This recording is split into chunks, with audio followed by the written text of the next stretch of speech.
主公，人呢？史君说想让他出来，您得亲自上去抢。不，你知道我从来不来这种地方的。你不是经常来吗？把他叫出来。我来都是哄姑娘，醉汉我哪哄过呀？不会。上回我来。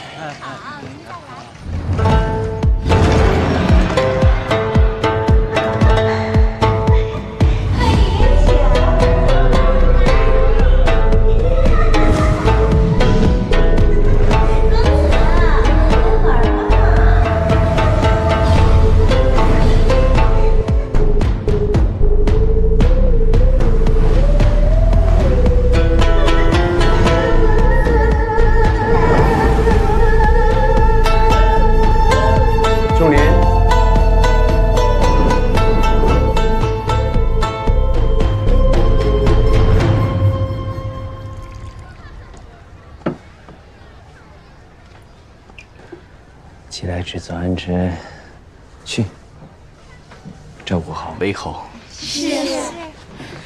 魏侯，走开，走开！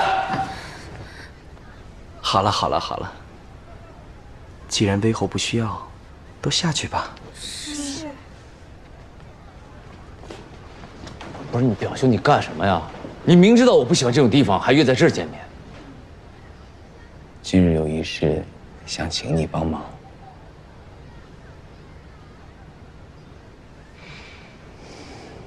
何事啊？你与外祖母平日都劝我收心，近日我遇到一位喜欢的，帮我寻寻。真的？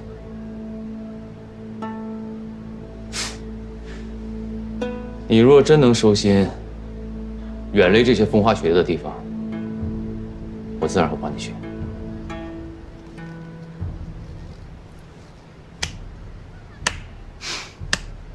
如此甚好。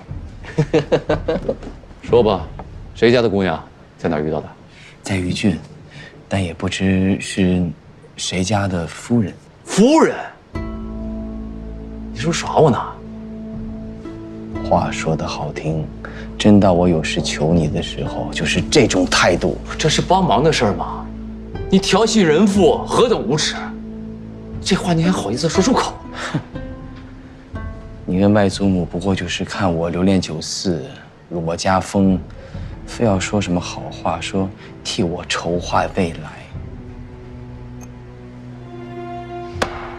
你要真能收心的话，这魏国最好的女子，祖母也替你学的。罢了罢了罢了罢了，我可不是你。为了权势，可以和仇家的女子在一起，我可咽不下这口气。感情这个事儿你不懂，感情得相处之后你才知道两个人合不合适。哎，好了好了，我不是你，没有闲情，在一个人身上空耗着。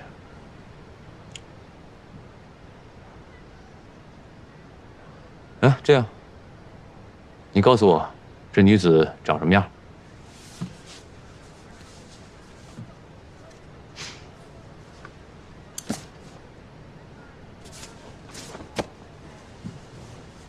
放心吧，我一定替你找到，然后去告诉人家，安分守己，远离你。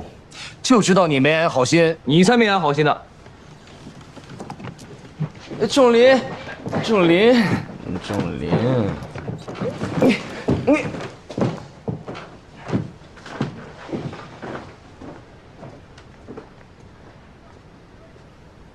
使君。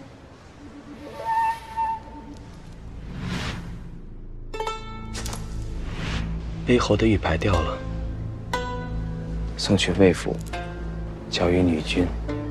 瞧着魏侯刚走，且追上去，还给他便是。我说的话没听清吗？是。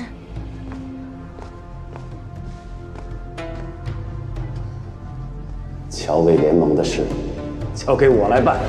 我为你留了一手暗棋，必能替你解忧。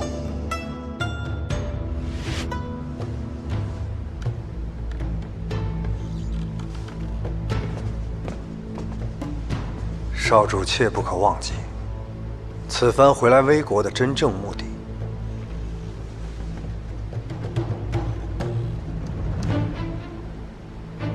他是让你来帮我的，不是让你来教我的。属下不敢。你不会以为我是真喜欢上那个女子了吧？少主英明。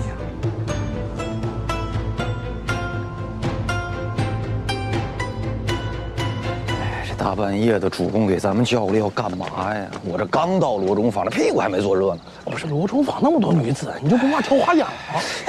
你就不懂啊？这各个女子都有各个女子的好，你这榆木脑子什么不明白？哎呀，我咋不明白了？余旧女子爱沾头花，燕州女子爱配兰草，这我知道。什么兰草？我看燕州人最爱的是墙头草。笑说的对。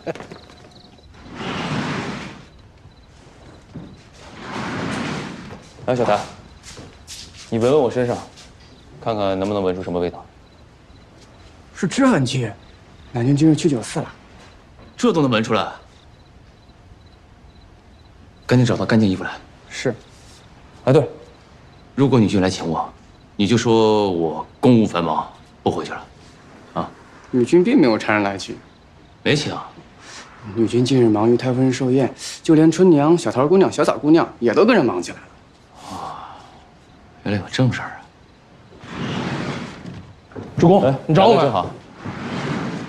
这画像上的女子，寻得之后，如果是梁家的妇人，就告诉她，离我表兄远一点。是。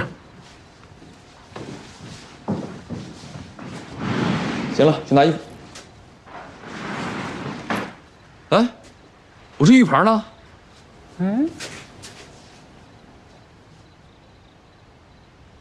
没有啊。哦，许氏拉在寝屋了，侬去问问女军。哎，回来。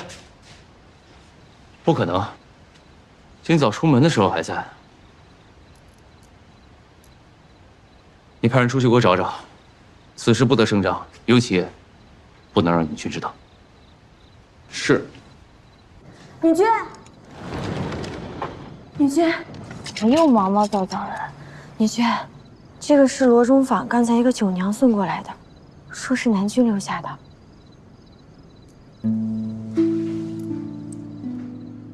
南军去了罗中坊。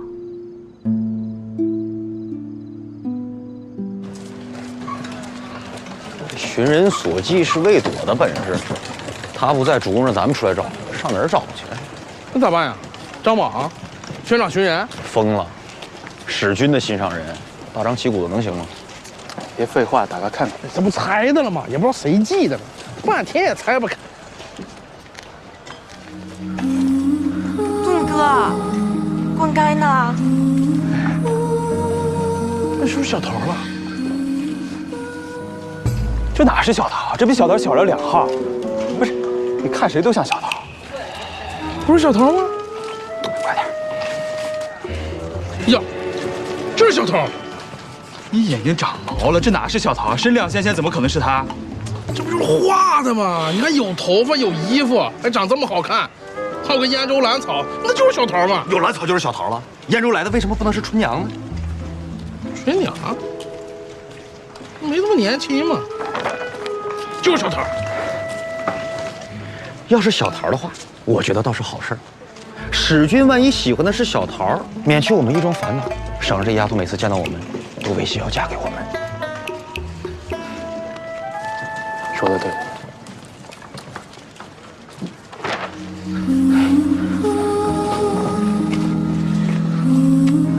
怎么了，盾哥？是史军找我吗？这是不是你了？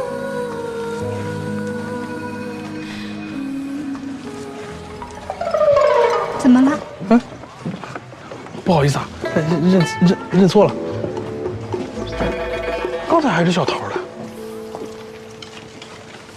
给，好，谢谢啊。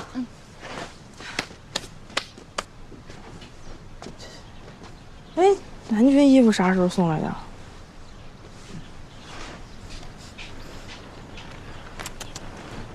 酒味儿混着脂粉味儿，南军就是去罗中坊了，跟女军说一声。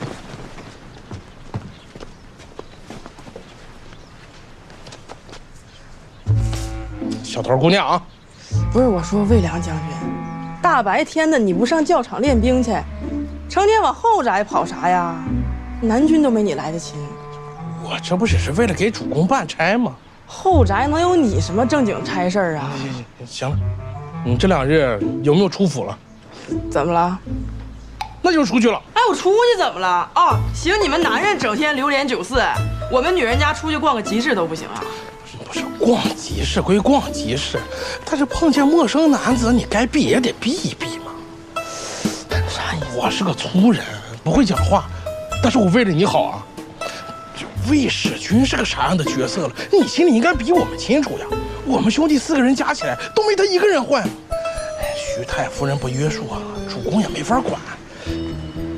你不能被他的花言巧语蒙蔽了心智，动了不该动的心思吗？这事儿，连你都知道了？那可知道了。那也不能赖我呀，我能有什么心思？你别胡说八道啊！我真是为了你好呀！你看看，人家这样找你，画上都画出来了，四处寻你了吗？你要是真想嫁人，你从我们4个里挑一个呗。我还挑一个？你们4个都跟你一个眼神啊？这是我吗？嗯，不是你啊？这不女军吗？哦，不是你哈。哎呀。哎呀，不是你，气色不错啊，桃。你看，我就说嘛，肯定不是小桃，这都多余一问。真傻了你啊！不是小桃更麻烦。呀，那魏使君看中的是女军，那你也看中的是小桃啊？不敢瞎说。嗯。什么？使君进仙闹到了南军处啊？女军。在这个节骨眼上，绝对不能怄气，需要跟南军解释清楚，是使君浪荡，跟我们没有关系。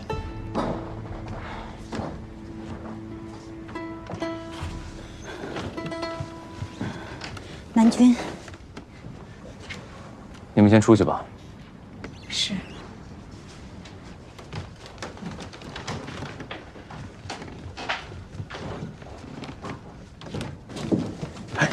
咋样了？吵起来没有？你少在这猫哭耗子啊！哎，我看你巴不得南军训斥女军，然后再找个理由把我们赶出余郡，赶回燕州。可不敢瞎说嘛！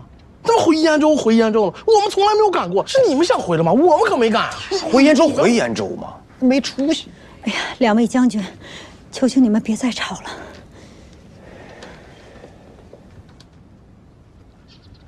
听说你近日很是忙碌啊。是，府上琐事甚多。你跟小桃经常去集市，负责为寿宴采买，也辛苦了。倒也不是为了祖母的寿宴，是去寻些不见的东西。哎，你说巧不巧？你寻物，我寻人。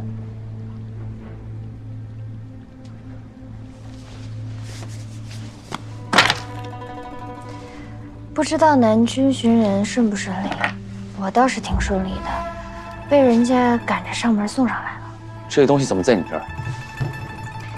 罗中坊的九娘送来的。胡说八道！我的东西怎么可能在九娘手里？而且我从来不去那种地方。所以妾才想不通，近日觉得苦恼呢。自己家的东西轻而易举就到了别人手里，玉镯也说不见就不见。妾身为府中女君，可能确实看管不力，还望南君责罚。想不通就别想了。不过我真的不知道这东西为什么在九娘手里，我不许外人近身的。这东西虽然在九娘手里，但可能却不是南君给的。南君近日可见了什么人啊？也没见过什么人呢，就跟表。要如此说的话，我还真去了一趟酒肆，但是没叫九娘相陪。我向来厌烦那些。南君出去应酬，应是如此，不用向妾解释。南君这手里可是要给我看的东西啊！我有没有跟你说过，有什么话可以跟我直说？你今天明知道我拿着画箱来找你干什么，你给我装什么不明白？我说过，我有话会直说，问题是南君要听啊！你今天一心想要为难我，盛怒之下怎么会听我辩解？你就直接跟我说你为何跟他在玉虚坊相遇，又为何让他对你过目不忘？好啊，那南君是要责罚我，还是责罚表兄？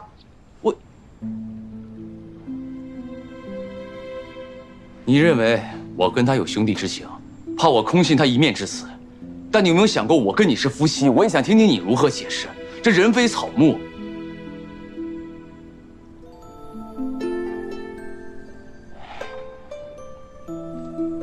罢了，表兄这人一向不爱守规矩，但他应该也不至于做出唐突兄弟媳妇的事。明日等他拜见祖母之时，我亲自带你过去跟他说明白。而且这件事儿也不是你的错。刚才是一时气话，还望南君勿怪。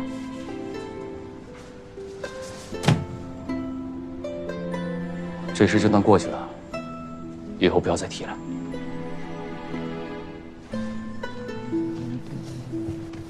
哎呀，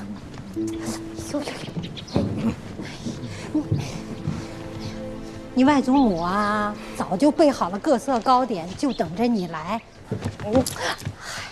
这一身酒味都没散呢。玩乐归玩乐，与那些酒娘混在一起，这到底是过分了些吧？凤欣，表舅。仲林，外祖母呢？外祖母等你多时，如今在院中呢。哎，等一下，给你介绍一下，这位是乔氏，你不在的时候我娶的心腹。表兄，弟妹。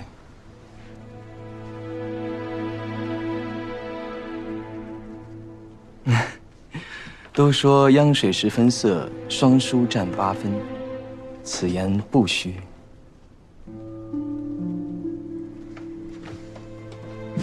那是自然了。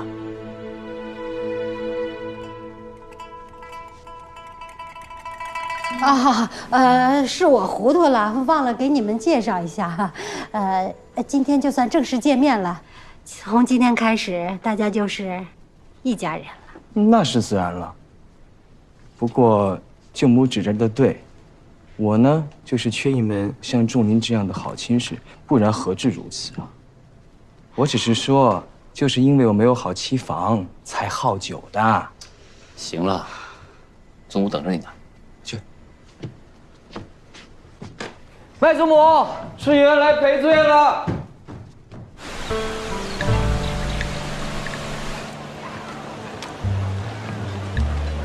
哎呀，恭迎魏将军！魏将军一路奔波辛苦了，府上已经准备好了酒菜，为魏将军接风洗尘。来，不必麻烦。永宁渠进展如何？永宁渠进展得非常顺利，再有些时就可以竣工了。只可惜呀，听说兴都那边进展的有些缓慢，得等他们竣工了才能通渠。县令先带我去看看永宁渠。也好，魏将军这边请。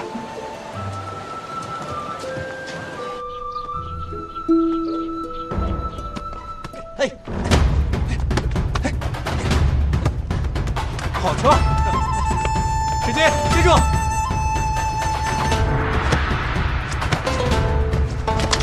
好！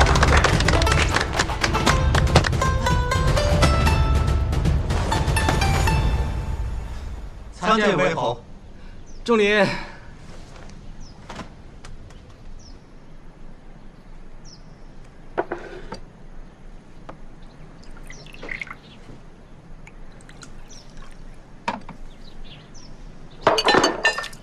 为何恕罪？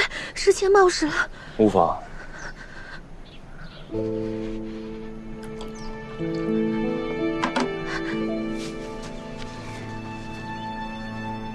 这是表兄新找的酒娘。是啊，你若是喜欢的话，我让与你便是啊。你不觉得他有点眼熟吗？你们都先下去。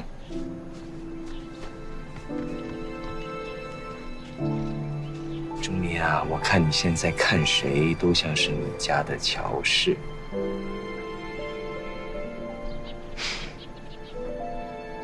这几日呢，表兄回到于郡有一阵子了。之前都是因为琐事闹得不开心。这事怪我，我应该早点让你跟乔氏相认的。来，给你赔个不是。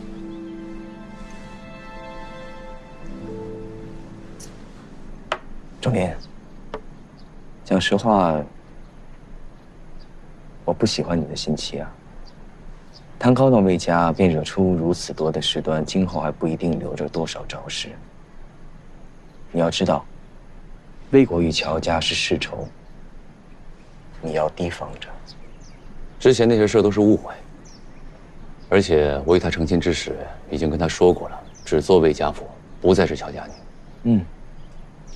不过乔家把她嫁到魏国联姻，这又拱手相让的盘义，这其中有多少利益权衡？乔家何时做过赔本的买卖啊？她虽然有一些聪慧，但是毕竟是个弱女子，掀不起什么风浪。而且表兄有所不知，之前在盘义，我很轻易就把盘义印信骗到手了，又把他赶出了新都。后来来于郡，我直接把他扔在城外，让雨淋了3天。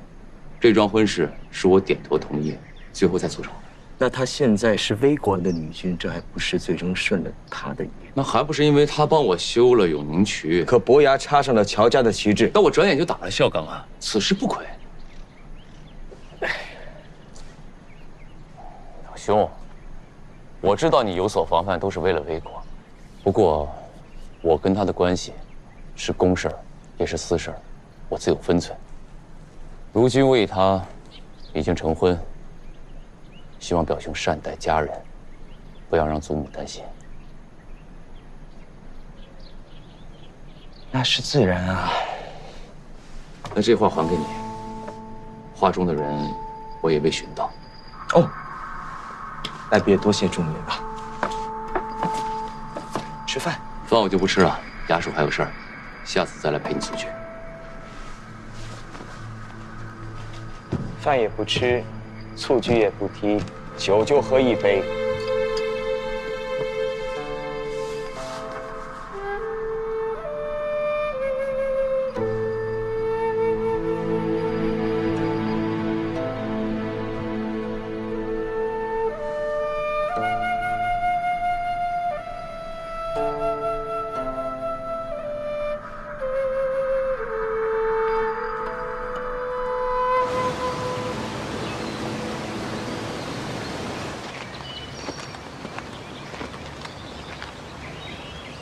将军，如今两地都已竣工，下游疏通，上游也已完成蓄水，只待开闸永宁渠便可正式开渠。开闸！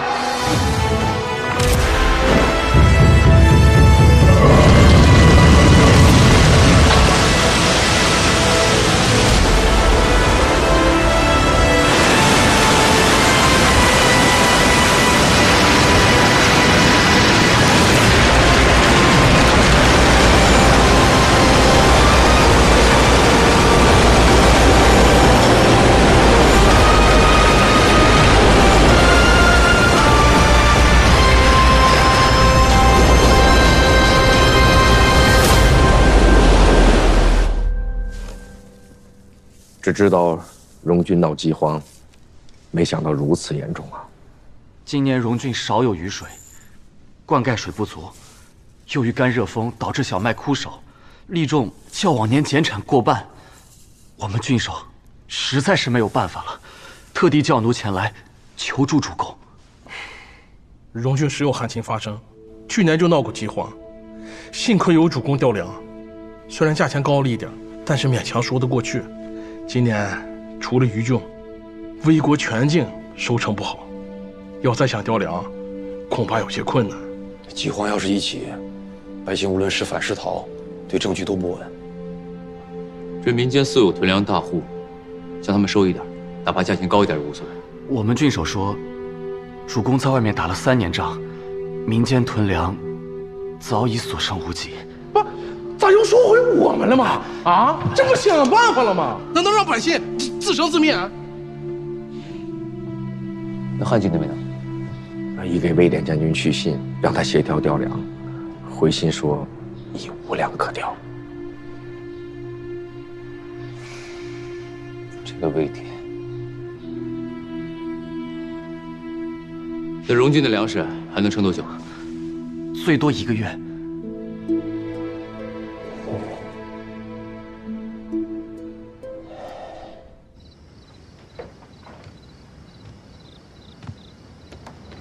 南军可是在为荣郡饥荒一事而忧心。你消息倒是灵通啊。今日小谭来送荣郡郡守给祖母寿礼的时候知道的。百姓受苦，切勿心忧。南军要是有什么难处，不妨跟我说，望能为南军解忧。先吃饭，不谈正事。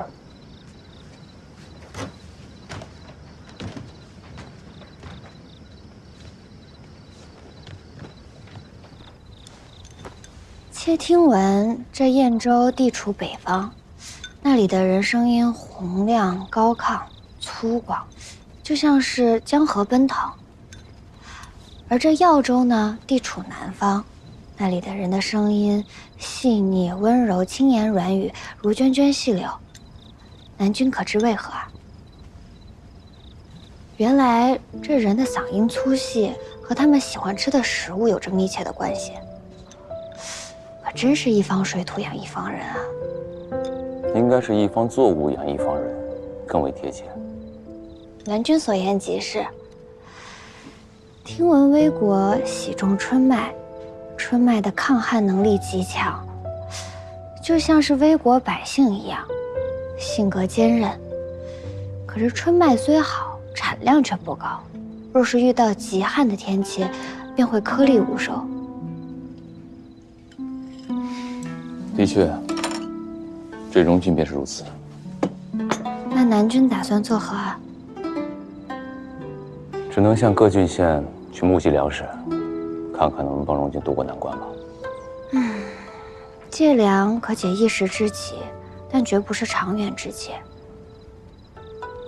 荣郡的饥荒源自旱灾，若是想根除此祸，南君是不是应该将这永宁渠一路向南修建？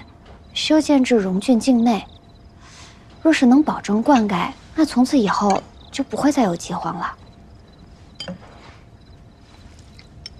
我看你想的不是想要根除此祸，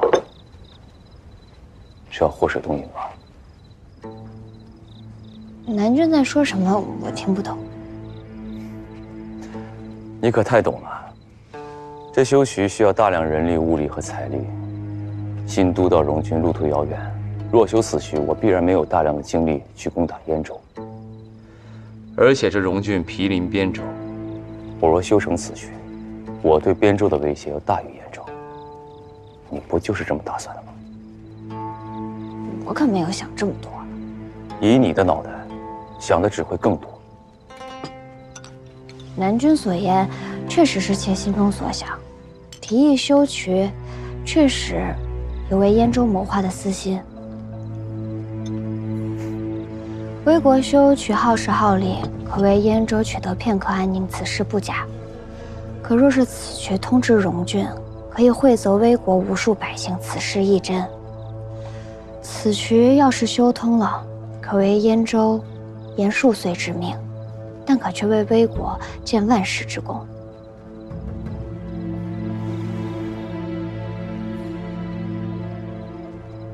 你算计的倒是坦坦荡荡。不过此事我自有打算，以后你也不必再提了。先吃饭。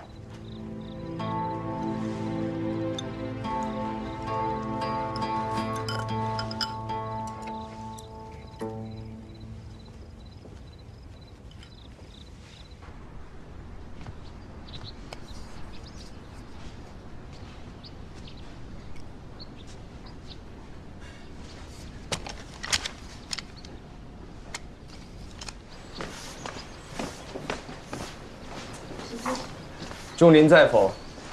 使君，南君现在在衙署办公，不在书房。好，那我便进去等他。恐怕有点不太方便进去。有何不便啊？难不成钟林在书房藏了姬妾？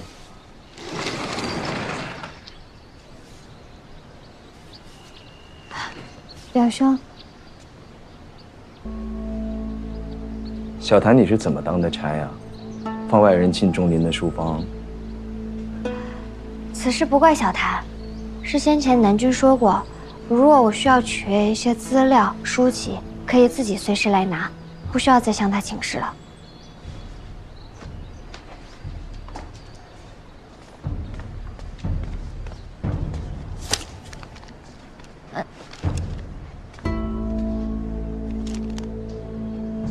荣郡风物志，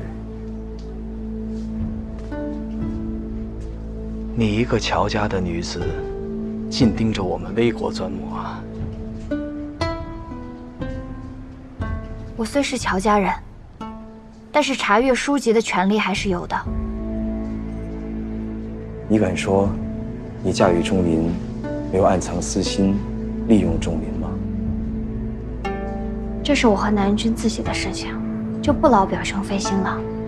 而且，你别忘了，魏家与乔家是世仇，魏家不会把你当自家人的。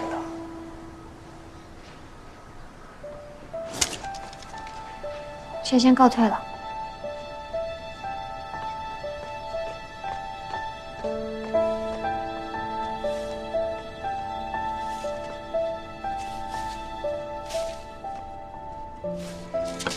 荣郡旱情严重，你赶紧将这封信送给大伯。是。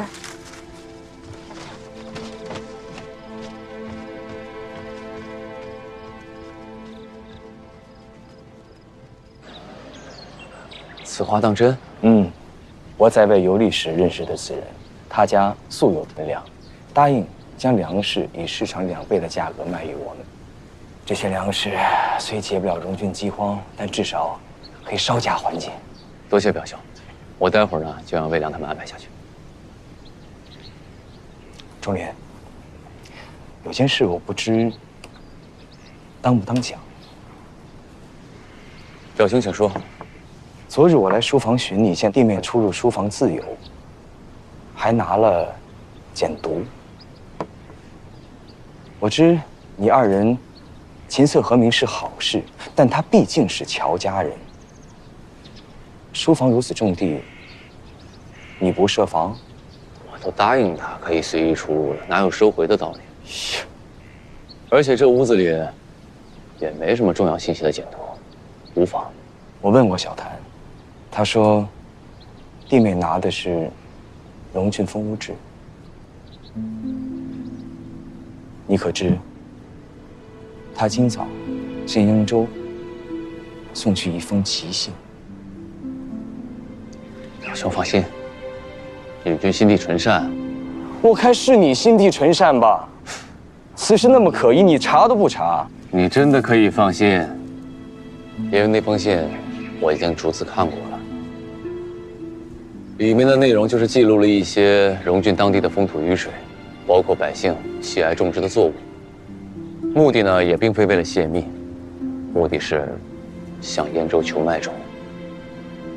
求卖种？这李军还是心系百姓的，他也期望有一天修通水渠之后，当地可以种植燕州粟麦。此麦种如果水土适宜的话，产量要比荣郡的春麦高出许多，这样就可以一劳永逸地解决荣郡的旱情。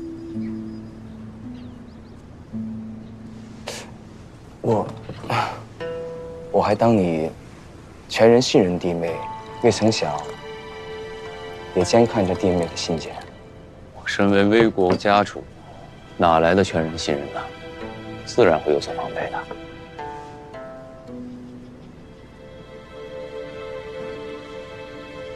看来是我多虑了。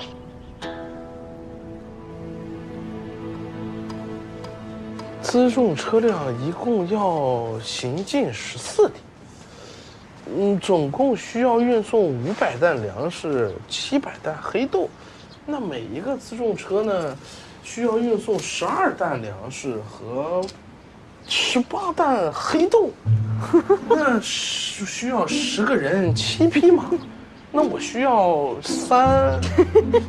谁在那笑我了？哎，小桃，盾哥，掰着手指头算什么呢？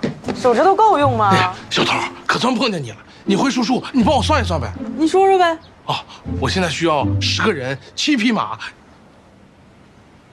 10个人7匹马咋了？主公之前说过要小心乔家人，运送粮草也算是军事机密，我还是不能直接告诉小桃。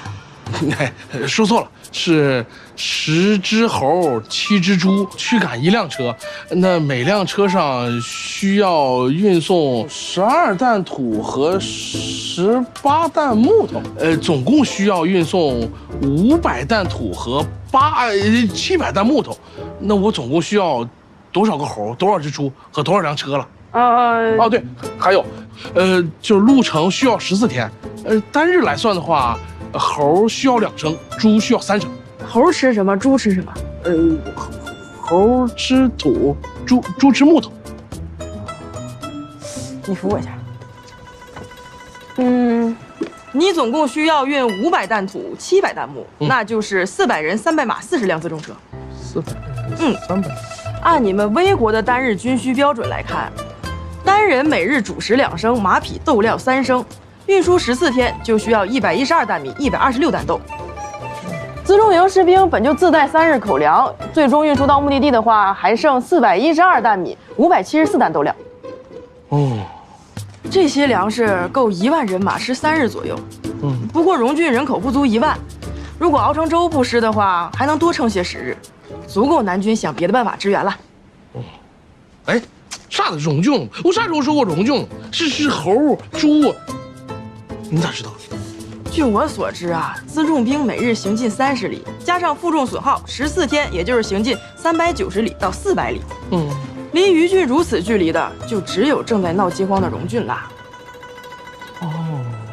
好好办差，欠我一个人情啊！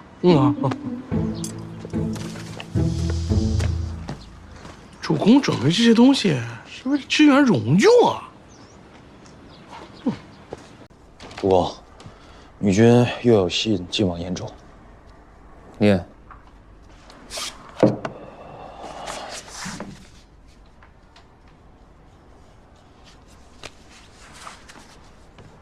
我儿上前。念呀。女军的信，给你个机会。你给他念不就完了吗？其实啊，你们不用念，我也能猜到大概写了些什么。无非就是谈谈荣郡的饥荒，再多求些麦种，诸如此类的。这女军还是心怀魏国的。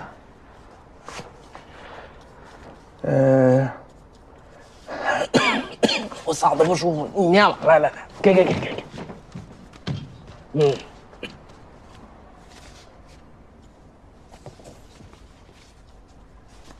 我书读的少，这几字不认识，我回去研究研究。平日就叫你多读些书，就是不听。如今如此简单。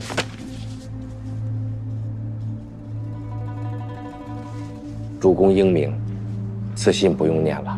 也好，我刚才不都说了吗？我大概能猜到写些什么，最多再加上一条歌功颂德之词，就类似“南军心怀天下，魏国有此君主，乃百姓之幸也”，就这些呗。不念吧，小谭，继续燕州吧。这信不可寄往燕州，这上面有主公的名讳。不可。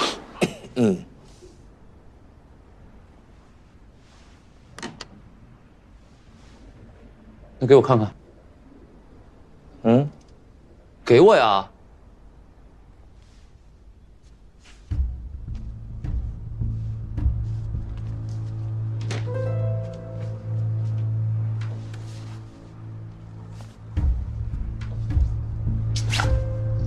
这事你今天怎么了？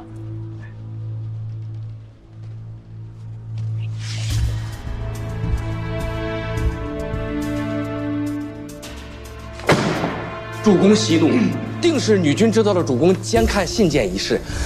此事确实是是我们的不对。哎呀，对，切勿鲁莽行事。对呀，主公，大不了在书房再躲一晚上，避免一场惊风血雨嘛。躲？开什么玩笑！我定是要找他理论一番的。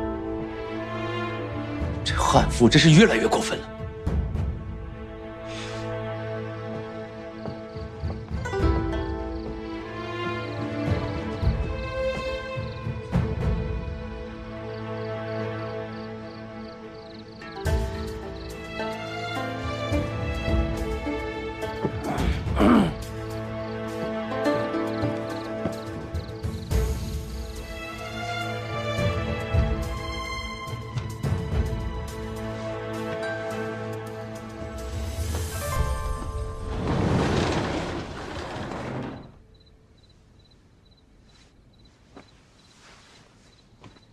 啊，今日公务繁忙，有些累了，我就先歇息了。南君事事都要亲自过目，很难不累啊。是，你这几日操办祖母的寿宴也辛苦了，早点歇歇。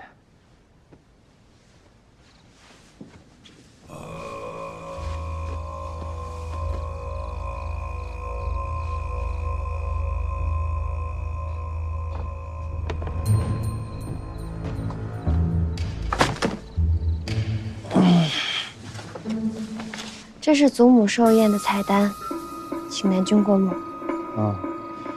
你自己决定就好了，这种小事儿。妾刚刚入府不久，对大家的喜好还有忌口还不了解。若是备了什么菜引得谁不高兴了，犯了谁的忌讳，那就不好了。还是请南君亲自过目吧。哦，好啊。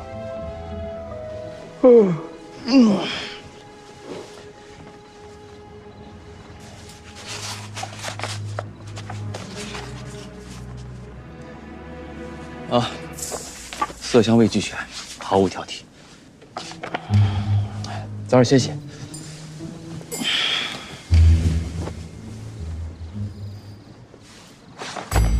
这是筹备祖母寿宴采买的账目，请南君过目。若是到时候多了一处少了一处，账目对不上，那可就不妥了。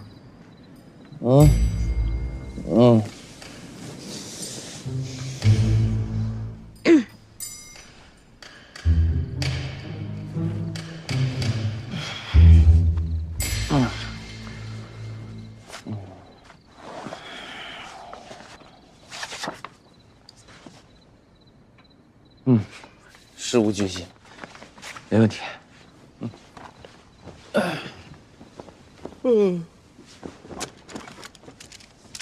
在准备祖母寿宴请柬的时候，妾对“寿”这个字举棋不定。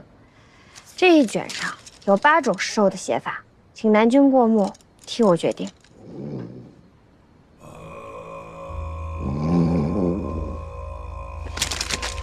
魏少，你给我起来！起来！起来！你叫我什么？你管我叫你什么？你为什么偷看我的信？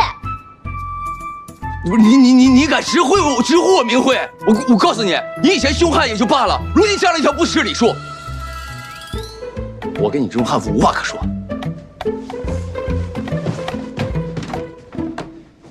你这种女人，也就我肯娶你吧。你自己偷着乐。你给我回来！你今天没好到哪儿去，整天疑神疑鬼，你骗不过就只知道逃。我有的是人要我，眼睛小，心眼更小，除了哥哥没有一点好处。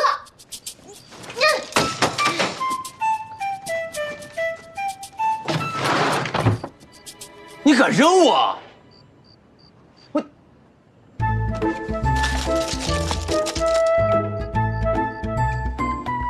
我不跟你计较。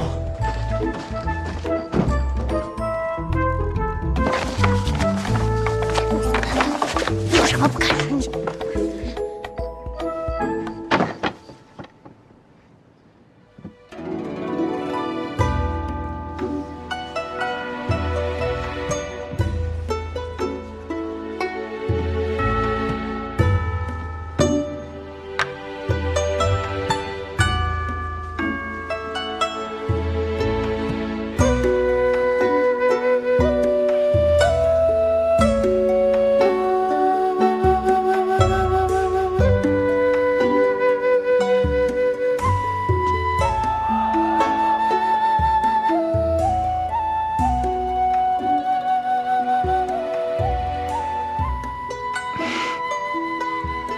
隔岸观火，有什么新战况，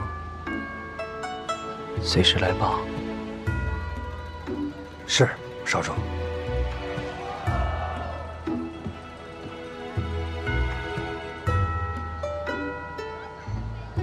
这小女子竟敢对众人直呼其名，有点意思。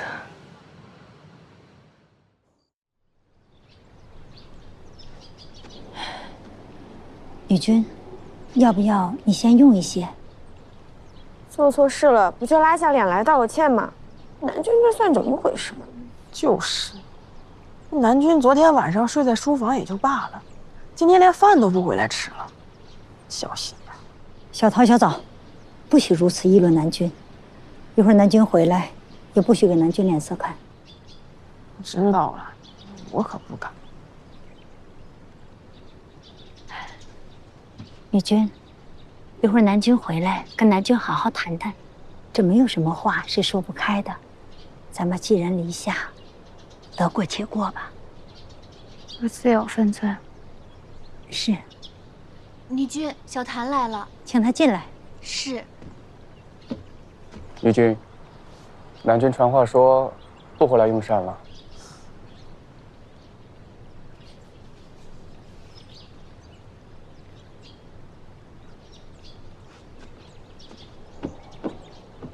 你看吧，这南君就是故意躲着女君的。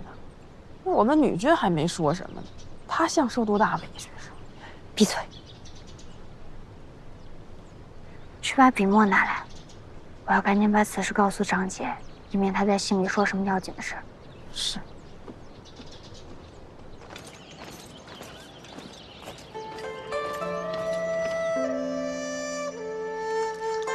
张姐。见字如面。自姐夫占下伯牙后，于郡事务繁杂，故一直未与长姐有书信。但微侯与蛮蛮都甚为挂念，唯愿长姐和姐夫在伯牙万事顺遂，如有难处，可随时来信。微侯与蛮蛮看到信后，自会派人去伯牙。将军。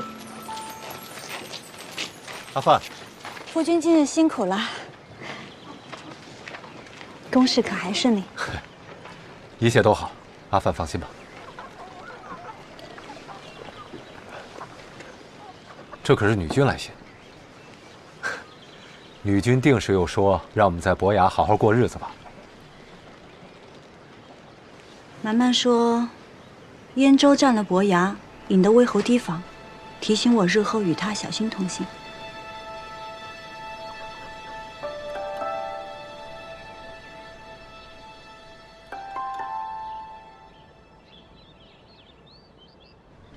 南君，这是女嫔方才交给奴的，说是为太夫人抄的佛经，请南君逐字过目。这佛经也要我过目？女君说，佛经更需要南君过目。若是抄错了，一是对佛祖不敬，二是会惹太夫人不高兴。这悍妇，这是得理不饶人了，这是。女君还问南君今日几时回去？回去告诉他，今夜我还在书房睡。书房窗户漏风，昨夜就冻得南君夜不能寐。你再住一晚，怕是要染风寒的。你魏朵，拜见主公。什么时候回来的？刚进城，水都顾不上喝，就来向主公报告喜讯了。有何喜讯啊？主公，有您许以正式通衢，我可一点没偷懒哈。这是盘邑县令杨凤亲自誊写的各项细则。特意嘱咐我拿回来给主公过目。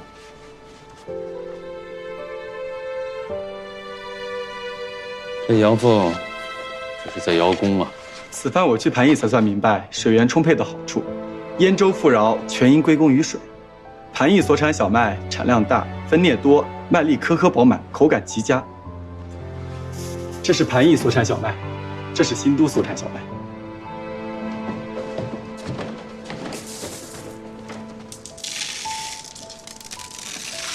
县令说了，永宁渠通衢之后，今后新都所产小麦与盘邑无异。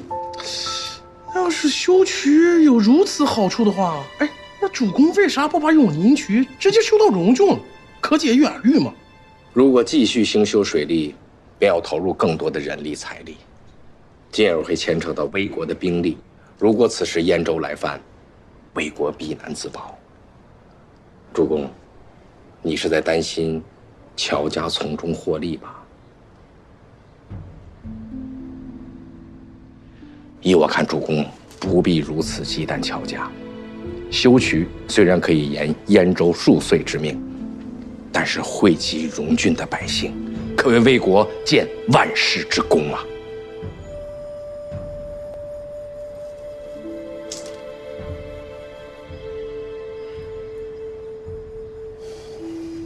此事容我再想想吧。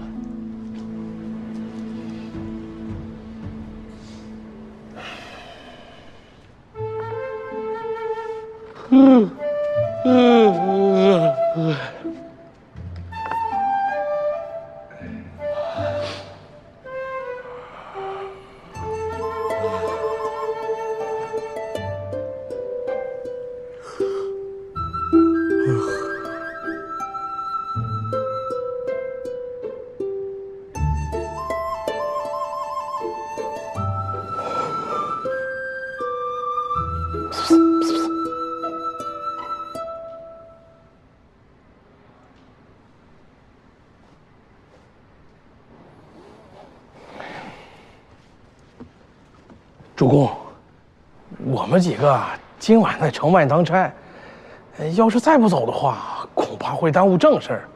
主公这边如果没什么事儿的话，那我们几个先告退了。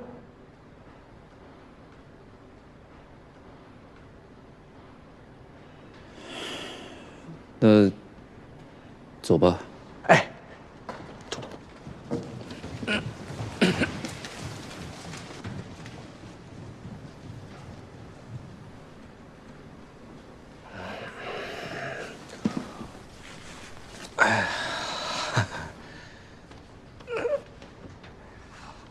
主公深夜还不回家，是否因为看信的事还在跟女君闹别扭啊？这怎么可能呢？没有的事儿。没有就好。那女君应该在等着主公归家呢。啊，应该等着呢。那好，我就先退下了。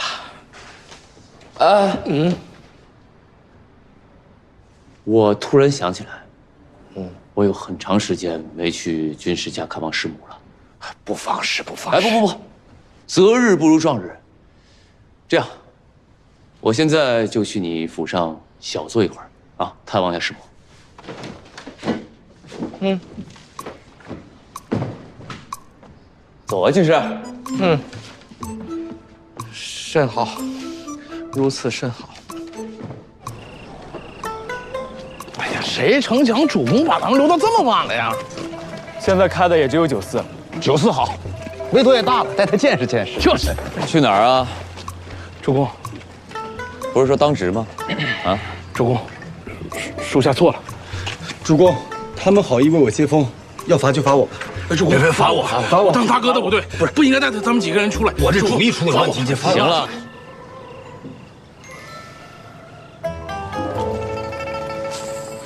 到我的。谢主公，谢主公，谢主公。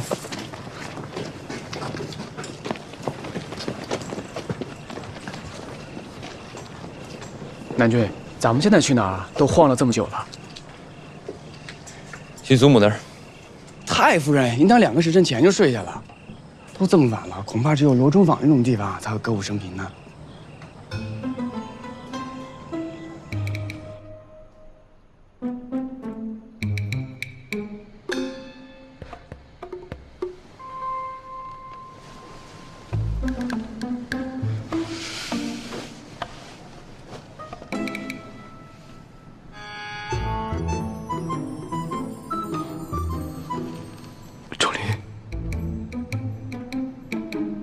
表兄成年之后，何时受过此等委屈？往常身边都是美娇娘，未曾想，有天身边有位美岸男儿。我是好心好意过来看望你，这不太晚了，不方便回去了吗？所以借宿一晚罢了。只此一晚啊！小气。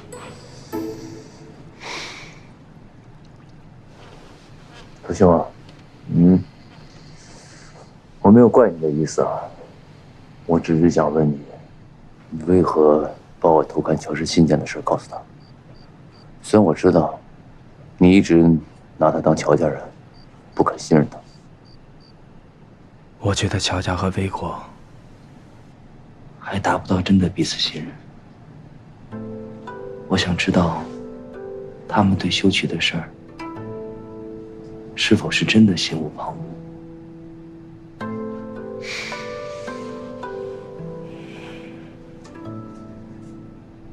修渠的事儿，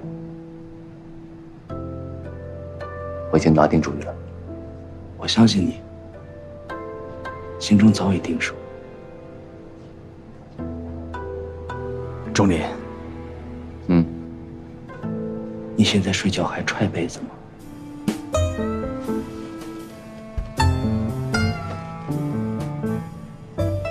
睡吧。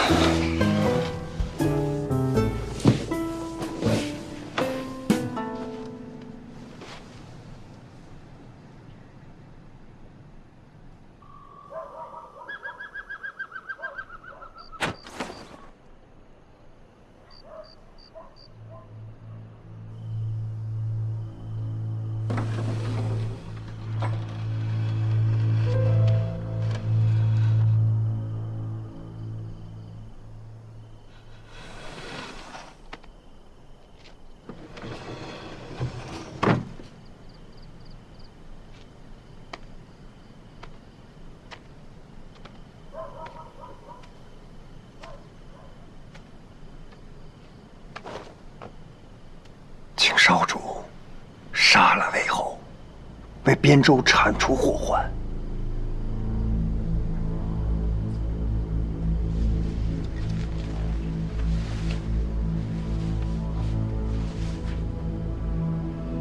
不可，我已发现了钟林与乔氏有嫌隙，只要耐心的再等一段时间，一定能够一举击溃乔魏联盟。魏侯一旦决定在荣郡通取，魏国将对边州成包抄之势；而魏侯一死，边州再无后顾之忧，此乃长远之计。魏侯今日就宿于府上，在下已在他的茶水中下了蒙汗药，还请少主莫要因为心慈手软，错失了时地良机呀！要我破坏乔魏联盟，我绝无二言。即便你们要毒杀乔氏，我也绝对不会横加阻拦。但我和他说过了，我要想伤我兄弟性命，绝无可能。少主当自己是魏家人，可是魏家人并不这么觉得。少主文韬武略，可在魏家被折辱多年，他们在对外散播谣言，说少主是家奴私生，令少主不得重用，何其委屈！若不是1年前在边州游历，与将军父子相认，还不知道要受多少苦楚。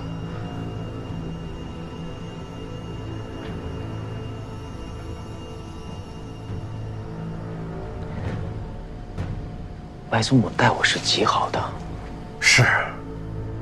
少主自幼在徐氏膝下长大，可是这么多年来，他放任您不管，连责备都没有过一句，倒是处处严苛威吼。他这么做，难道您看不出来吗？他为的就是处处防着您，不让你拿到兵权。不许你妄议我外祖母。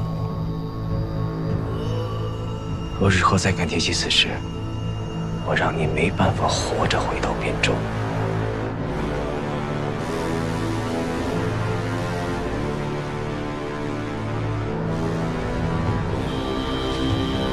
少主，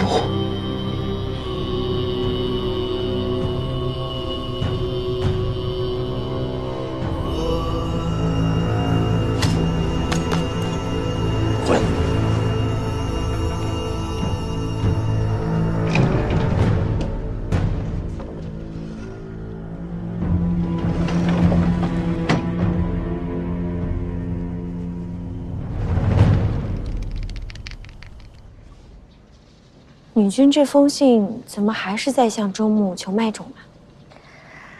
伯父这个人一向算计，遇到需要他解囊相助的事，他多是推辞，生怕吃了亏。我得给他再去封信，告诉他此事事关重大，千万不能糊涂。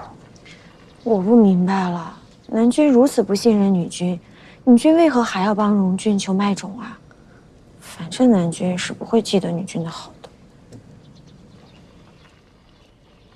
你觉得南君待我如何？时好时坏的。南君在史君和朱夫人面前是袒护女君的，可以说对女君是极好的。可是，在看信这件事上，手段又极其卑劣，可以说对待女君是极差的。这只能说明南君公私分明，颇慕表兄的刁难，终归是家事。他可以维护妻子全然信任，可我向燕州去信之举，有关危国安危是公事。他身为危国主公，身负百姓之托，当然不会对燕州侨俗完全信任。女君对南君虽然有怒，却也公私分明。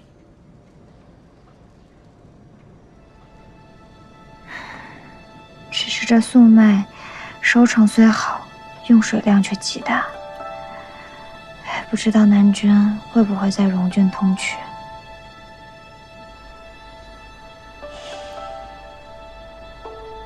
好吧，传我的令下去，荣郡通衢一事提上日程。是。众位将军，请留步。尚有一事，还需主公定夺。军师请讲。魏铎将军，给我们讲一讲杨凤是怎样一个人吧。此人最善审钱。此话何意啊？他与甄植一个在新都修渠，一个在盘邑修渠，盘邑的工期就比新都快了不少。工期缩短了，那肯定省钱啊。他能根据地形、地质、天气及时调整工事计划。他能号令百姓将河道淤泥挖去肥田，变废为宝。主公，荣郡通衢事关数十万百姓，众位将军善带兵却不善治水，督工一职尚无合适人选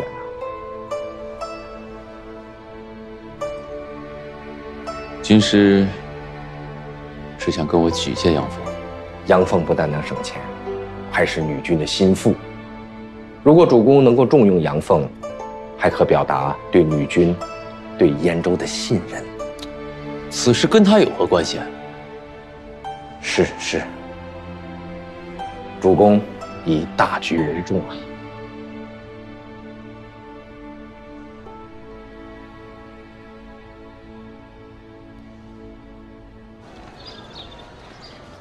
伯父，阿姐不过要些麦种做寿礼，伯父为何推三阻四啊？你懂什么？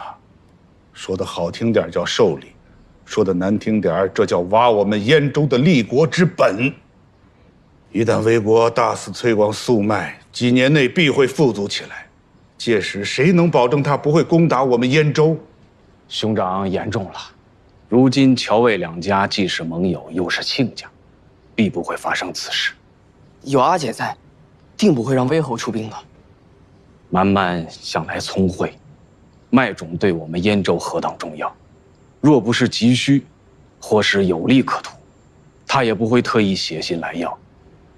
兄长就给了吧，以免蛮蛮处境艰难。父亲和我都在康郡，阿姐肯定会为燕州做打算的。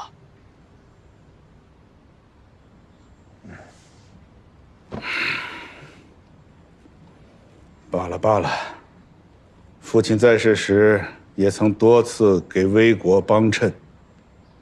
既然蛮蛮执意要麦种，给他便是。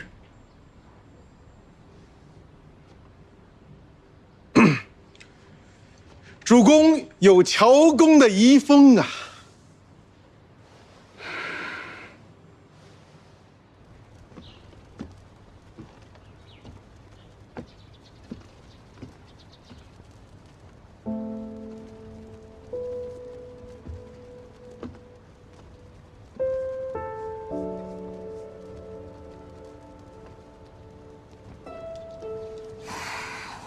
南君回来啦。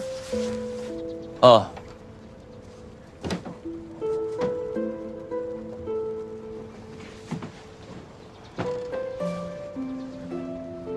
啊，看你看这个舆图，我突然想起一件事来。有个消息你应该还不知道吧？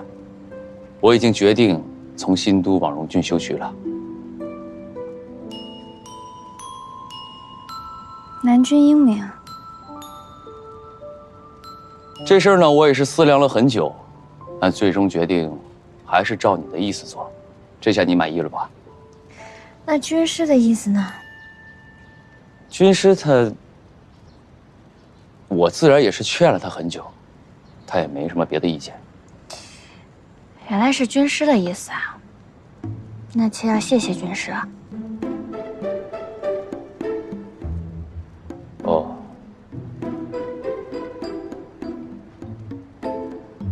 还有啊，我还决定用杨凤作为修渠的督工。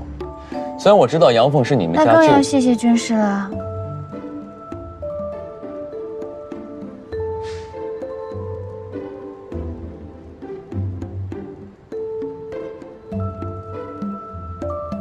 此次修渠一事，事关燕州、魏国，你有什么想法，可以跟我说。南君如此英明，自己做决定就好。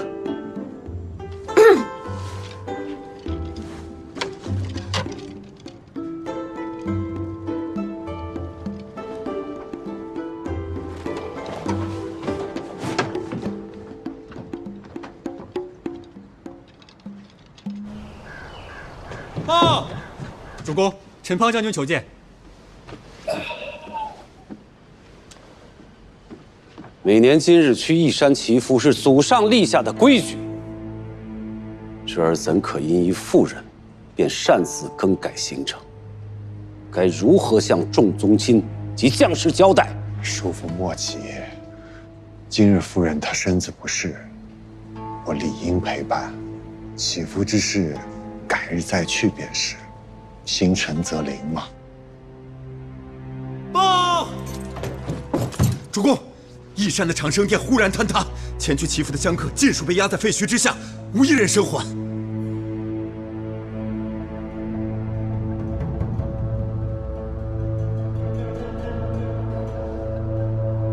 你这花店倒也祥瑞，有趋利避害之效啊。这一无地动，二无暴雨，长生殿怎会忽然坍塌呢？兴许是有心之人安排，别有用心吧。叔父，今日我累了，就不留你再续了。哼！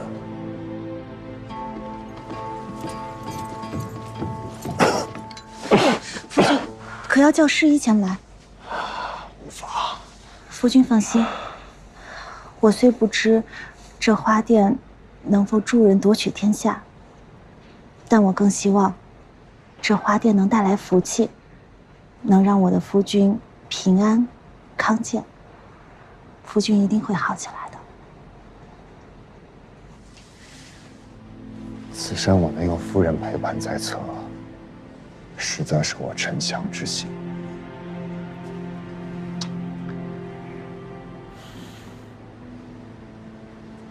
夫君有何忧愁，尽可向妾说来。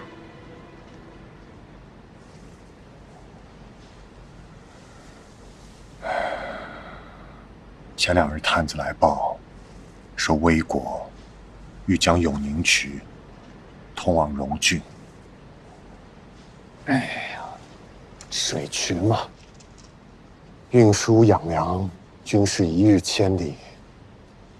他们说来便来，我边州便真的有大难了。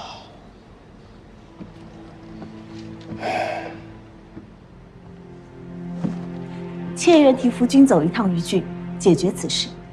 夫君可知，魏家的徐太夫人是我的外姑祖母。我幼时便在魏家长大，与魏侯共同经历魏家3代人的丧命之痛。眼下，只需稍作挑拨，便可唤醒仇恨，瓦解乔魏联盟。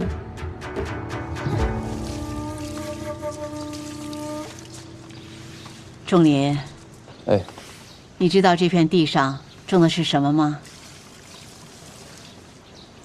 是蜀。世元，你认识吗？我只知道高粱酿酒醇厚，粟米酿酒甜香，但是这个酿出什么滋味的酒我不知道。你四处游荡，不认识五谷？白祖母，您要是问我各地盛产什么样的美人儿，我倒是能够答得上来。你又胡说八道。乔氏，你知道吗？世纪，就是我们常说的谷子啊。论教子，我不如你的祖父乔公。啊，最近筹备寿宴，有什么棘手的事情吗？已经在安排宴席宾客的座次了，各州郡的名单也发下去了。祖母你放心，不懂的事情我已经问婆母了。这安排座次嘛，看则简单，其实啊很有门道。这表面上说亲疏远近、官阶高低，这私底下谁跟谁关系好，想坐在一桌，谁跟谁不对付，就得离得远远的。这不能有一点差错，不然就会被人埋怨。我有一位边州宾客不在名单上，是我亲近的后辈。边州？难道是玉楼夫人？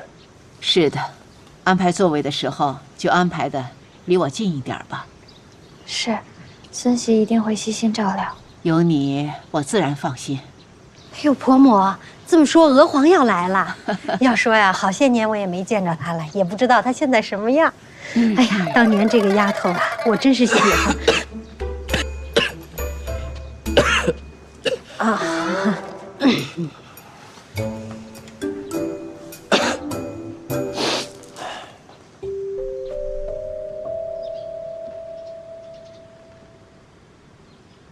女君，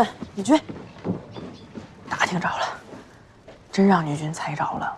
那个朱夫人这么夸赞玉楼夫人，确实是有原因的。那玉楼夫人幼时跟魏家议过亲。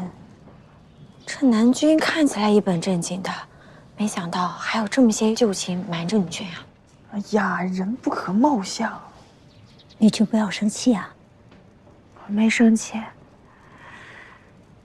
我只是在想。这边州主陈翔，身子一向弱得很，前阵子差点不行了，找了许多名医才救回来。这玉楼夫人现在来与君驻守，总感觉这里边有蹊跷。嗨，什么救回来呀？这就是回光返照，这老一辈都知道这个理。那这么说，玉楼夫人要守寡了？真是红颜薄命，她命还薄，她最有名的就是命好。我听闻边州许多政事，陈翔还要请教他。那可不嘛。哎呀，毕竟人家额头上顶着一朵牡丹花呢，还说是谁娶了她，谁就能当中原之主。哟，那要这么说，咱们南君没娶她，就不能逐鹿中原了？不知道南君是怎么想的了。他怎么想的现在没有那么重要，主要是要知道这回玉楼夫人来到底是要干什么。